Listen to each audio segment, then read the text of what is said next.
In episode 1, we dived into the world of organizational development with our resident business consultants, Org-ology.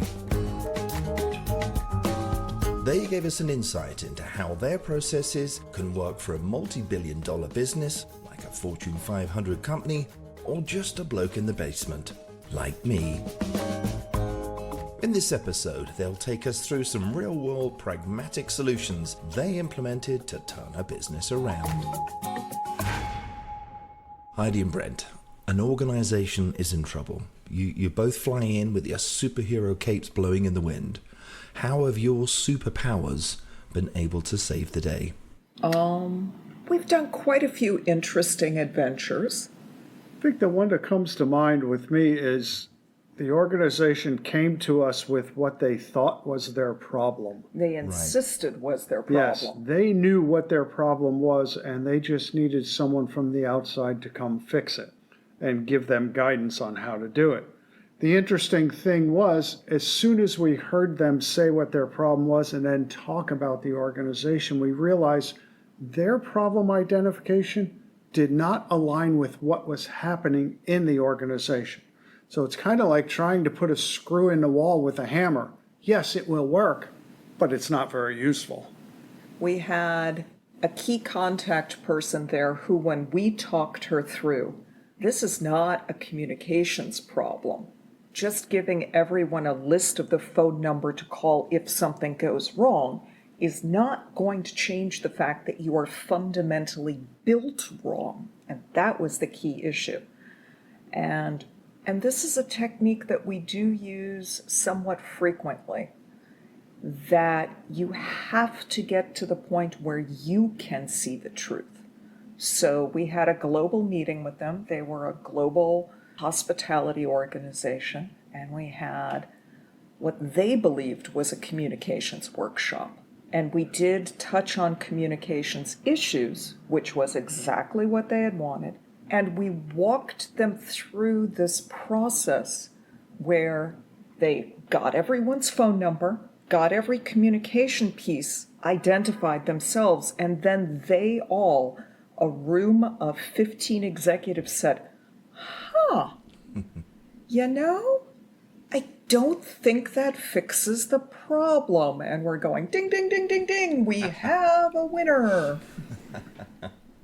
So that was a way of getting them to see the problem themselves and having authorship over that realization. Is that your psychological point there? Yes.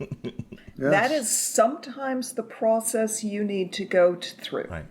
And frequently, it is the insistence on a singular issue. When you can see from an outside perspective, fixing that issue in the way they're telling you won't get them what they want. What changes did they implement, and what did that result in the productivity of that company? Well, let's go back to that triad we talked about where you had the people, the process, and the technology. They had good people. Right. They had good technology. What the problem was is the process that tied those two together wasn't well defined. So by helping them define that, they have since grown somewhat exponentially.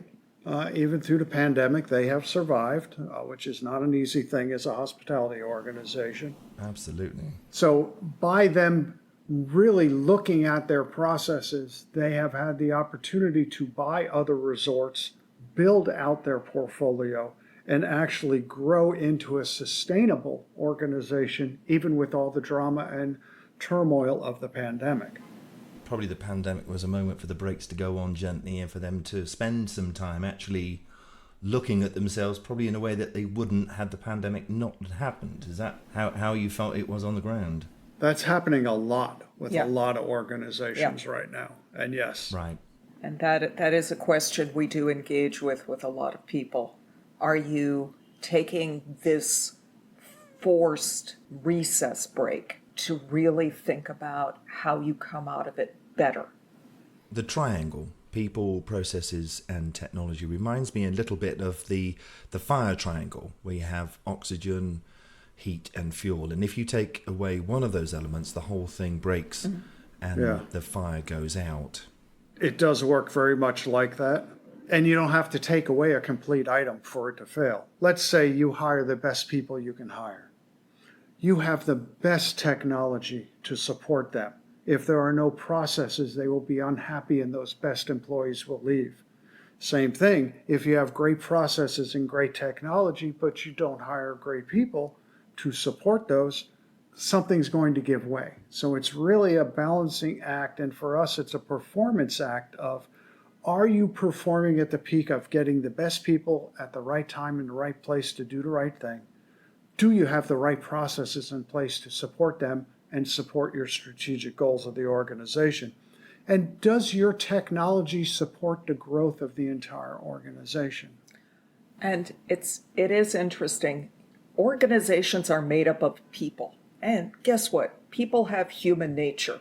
And by human nature, we're somewhat lazy. We'd probably rather lay in bed and eat donuts all day. You know, I don't know a lot of people who would say no to that option if they were given it.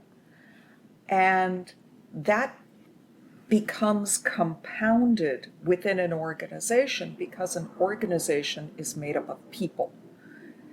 70% of costs? Yep, 70% of cost is usually on people. Yeah. Wow. So, And that other 30% is split between actual infrastructure, buildings, and technology. So with the pandemic, everyone's at home. Maybe you could save some money on infrastructure and pay more people. but to loop back to that human nature question, it's almost reflexive that organizations want the problem to be people. If this is not working, ... I must need to train people. If this is not working, let's just fire people because I know I can find a purple unicorn someplace in the universe who's the perfect person to fix this. Right. Yeah, we run into that a lot where an organization will say, I found the perfect person. It's going to solve all of our problems. And it's human And we nature. nod and we smile and we say, okay, let's see how that works out. 3 months later, well, that person didn't work out. I need to find a purple unicorn with a mohawk. That perfect person's out there. When in fact, it's the processes and the technology that are not supporting the person and the organization to succeed. Right. So it's like if you do find that magical person, which is a big ask, if you bring them into a dysfunctional environment, how long would they last anyway?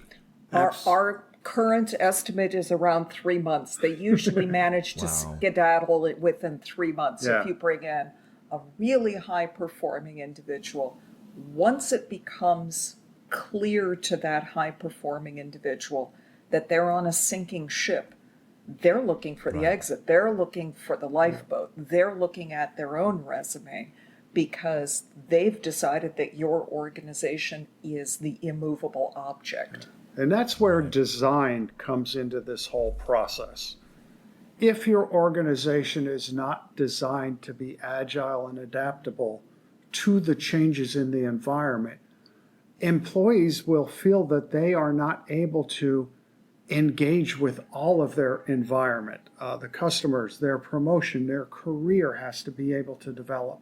If they feel that they're just working within a lockdown system, they're not going to want to stay there. No one wants to stay somewhere where they can't excel and they can't advance, especially younger employees. Which that loops back to any single person at an organization. They want to know that what they do makes a difference. You can have all of the Pizza Fridays or Bagel Tuesdays or Ping pong tables, basketball courts, we've foosball seen them all. tables. Yeah. We have seen them all, and it fundamentally comes down to if you feel like whether you show up or not does not make a difference, and what you do does not make a difference, Right. all the pizza in the world doesn't buy you anything. I really like to dig in a little deeper into the topic of processes. Can we pick up on that in the next episode? Sure, we'll do that. Processes are a fantastic blueprint for how your organization works. When they work right, you don't see them at all. And that's the tricky part. Excellent. Looking forward to that. So until next time, thanks everyone for listening.